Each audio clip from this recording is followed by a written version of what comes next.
Manchester United 2, PAOK 0. We actually won a game in European competition for the first time in over a year.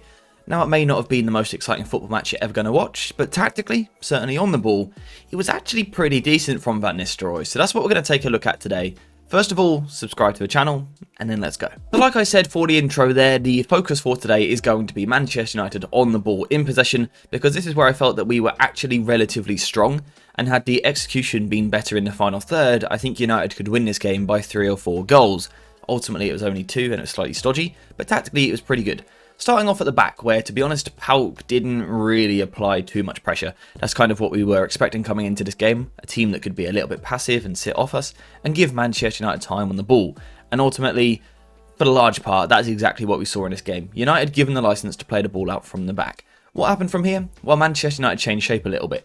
We moved to more of a back three. And what you will notice from this game was that Dalot was back at left back and Mazraoui was at right back. A little tweak on what we've seen in recent weeks, but it was actually almost key to the way that United played, because it allowed United to build possession with this back three, Dalot, Johnny Evans and Victor Lindelof, and Mazraoui pushes a little bit further forward down the right hand side. Now, whilst United are doing this, PAOK are going to try and counter us, if you like, with more of a 4-4-2 formation. So Camara, the player playing in the 10 position, is going to push further forward along the striker. Although, to be honest, the structure that they used was a little bit asymmetrical, it was a little bit off balance. You see, the right winger was often fairly high, engaging towards Dalot, but the left winger Tyson was more distracted by Mazraoui, so he could be drawn a little bit deeper into these positions here. And this is what gave United the potential to really dominate and overload the centre of the pitch. You see, the front pressing structure is disrupted, to be honest. It's not a great shape from PAOK in these situations. And Manchester United, with Ugarte dropping into the pivot, could outnumber these positions. We've got 4 players here for United, only 3 for PAOK, lacking intensity. United were able to move the ball in these areas reasonably well. The big thing actually though, more so for United, was the overloads that we could then get in the next phase. So let's push Bruno Fernandes a little bit higher. Let's say Casemiro's drifted to the left on this occasion. What we now saw was Amad moving into this space inside the pitch. Rather than being out here, he was curving his run into the middle of the pitch, and almost at times playing as like an interior player from the right hand side. And the only reason this was possible was because Mazraoui was flying forward down the right, distracting 2 players, giving Amad this license to come inside. And we can see, obviously, for United, what this is going to create is a diamond shape in the middle of the park. And the opposition, realistically, only have 2 central midfielders in these positions. Now, at times, they would have the third man helping them, but United still have 4. And ultimately, when United have superior quality on the ball as well, and the numerical overload, thanks to the tactics, you'd imagine United are going to do pretty well. They're going to create spaces. Where are those spaces? Kind of everywhere in midfield, to be honest. In one moment, for example, the 2 central midfielders may be narrow, trying to cut the pass off to Bruno Fernandes, but that's going to give Amad time to receive the ball in these positions and carry the ball forward outside of the opposition structure, moving towards the final third. There'd be other situations where PAOK would try to counter this. For example, the midfielder might play a little bit wider, but now there's overloads on the other side. Perhaps Casemiro can move forward, or we might be able to slide a ball through to the channel to Bruno Fernandes, who was pretty good in this game once again, being creative in the final third. But it was all because Van Nistelrooy tactically set us up in a way that allowed us to overload the opposition. So you can see PAOK's sort of odd asymmetrical structure here. It's meant to be a 4-4-2, but it's quickly changed into this kind of 4-3-3-like shape. The problem for PAOK is that Manchester United can get this diamond in here. You will notice Amad in the top left there, coming inside the pitch to make this shape. And in terms of the spaces that it allows United to pick up, it's ridiculous. There is so much space in here. Dalot could receive the ball, Casemiro could, Amad, Bruno, and if any of them receive the pass, they're going to have time to take a touch, to turn, and then to play forward. And it's the same in situations like this as well. Again, Amad is going to spin inside from the top of the picture there, into these midfield positions, essentially giving us this diamond shape once again. And again, if you look at the spaces that all of our players have, it's a bit too easy for United. It is a bit too easy in these positions. Now, having got into these positions, it's all about showing a little bit of quality on the ball, finding that quality on the pass, showing that technically, realistically, you are better than the opposition. And in moments, United were able to do that. Casemiro was a player who, for example, played some really nice passes. The ball might come in from Johnny Evans, and he had this ability, Casemiro, and the time to scan. He had a look over his shoulder, he could see where his teammate was, so as he eventually gets pressed, he already knows that he's got a teammate spare in this bit of space, for example. And then for a player of Casemiro's quality, that's quite an easy pass to play, and it allows United to move forward really nicely. The other thing that United had in this game was, as we got higher up the pitch, we had a structure which really allowed us to recycle possession, so we didn't always necessarily have to attack straight away. There were moments where we could cycle the ball backwards a little bit and rebuild down the other side of the pitch, and the key to this was the two wider centre-backs, so often Victor Lindelof on the right hand side, and then on the left, at times it could be Ugarte dropping deeper, at times it was Johnny Evans in his position, but also Diogo Dalot. Their positioning in these spaces almost gave United that extra man just to cycle the ball back out. So let's say we're attacking down the right hand side, Mazraoui gets the ball, he looks to combine with Ahmad.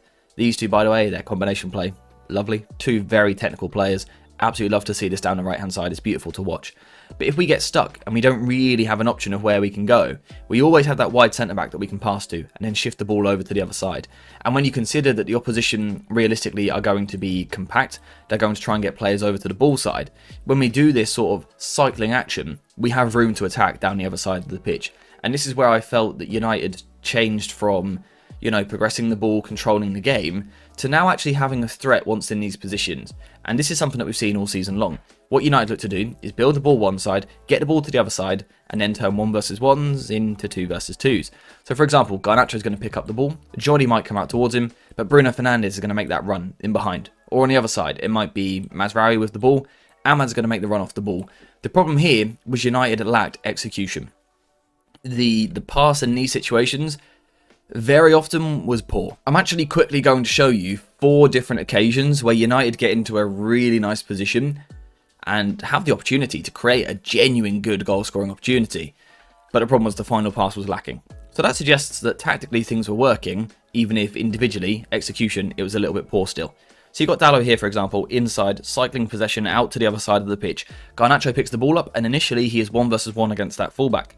Bruno Fernandes is going to make a really good run in behind the defence. There is so much space there for Bruno. If he can get the ball, he could flash it across the box into these areas. You've got Rasmus Højlund who could run in. United have got a really good opportunity here to create something, a proper chance. The problem is, the pass is just overhit in these positions. This is a really simple pass for top level footballers, and Garnacho just overhits it and it kind of skips out for a goal kick. But it's okay, we're only 2 minutes in, it's okay to waste those opportunities, but it's just a little bit frustrating. Particularly when it keeps happening. We've now got it on the other side. We've got Ahmad with the ball. Mazraoui is going to make a selfless run, flying around on the overlap. He's come from quite deep here. He's put a lot of work to get into this position. And then the pass from Ahmad, he kind of loses the ball under his feet a little bit, and then actually underhits the pass on this occasion. He should be looking for that space there, but he isn't able to find it. A little bit frustrating. Again, if Mazraoui could have got into that position, the ball he could put across the box would have been dangerous, but that pass from Ahmad wasn't really good enough. And this just kept happening throughout the game. You got Garnacho again, particularly in the first half an hour, I would say. Garnacho picking the ball up, driving at defenders. Dalot's going to go around on the overlap. If you can slide this ball in, Dalot has got that pass once again across the box. Højlund could get in there, Ahmad could get in there. We have attacking options, but only if the quality of pass is there. And it wasn't. Again, we fluffed the pass. Ahmad now on the right hand side, picking the ball up, looking to attack the opposition. Bruno Fernandes goes round on the overlap, but the pass isn't quite right. Again, imagine Bruno had got there, we could have seen this sort of ball into this area, Rasmus Højlund could have been running in. United had so many positions in the first 30 minutes where we should have created more. And that's why I felt for the first 30 to 35 minutes of the game, United genuinely looked pretty good with the structure. I thought the shape was really nice. It allowed us to overload most areas. We were able to do this because we sort of trusted that our quality was too good for the opposition, that they wouldn't offer enough of a threat in transition to really hurt us, so we could use this base of 4 players as opposed to the typical 5. Casemiro, for example, was getting into some incredibly attacking positions, like this, like this, like this. He kept getting forward into the final third. The problem was, United just lacked that final bit of quality, that final bit of class that you need with your final delivery into the box. Had United had that, I think United could win this game by 3, 4, 5 goals. So, looking back over the game, I think a lot of people felt it was a little bit boring, and it was. I was bored for large parts as well. Defensively, there was a real lack of intensity, but we're not going to cover that today. If you want a separate video, let me know. Also, if you want a video on Ahmad, his performance, his brace, because ultimately, it was his magic. The header is brilliant. The goal, the second goal, phenomenal. The pressing intensity, the physical work, and then the goal itself. It's just quality. So if you want a breakdown of his performance, do let me know in the comments down below, because ultimately it was his ability to actually produce something in the final third, to make a couple of good decisions and execute well just twice, was enough to give Manchester United this win. I genuinely feel that it could have been more if the players were on it, but they weren't quite, and that seems to be the story of our season a little bit, getting into good positions but wasting it. But ultimately, we won 2-0. We won in Europe for the first time in a long time. It helps us in the Europa League table. It helps us climb up just a little bit higher. It's a step in the right direction. We need to keep making those steps in the right direction. In terms of, for today, this particular video, I think we're finished, to be honest. Get in the comments down below. Let me know what you thought of the performance. Were you a little bit bored by it, or did you think tactically and structurally it was actually pretty good? Which players impressed you, and do you want that Ahmad video? Let me know what you think in the comments, but apart from that, we are finished for today. So thank you guys for watching. I hope you have enjoyed it, and as always, I'll see you in the next one.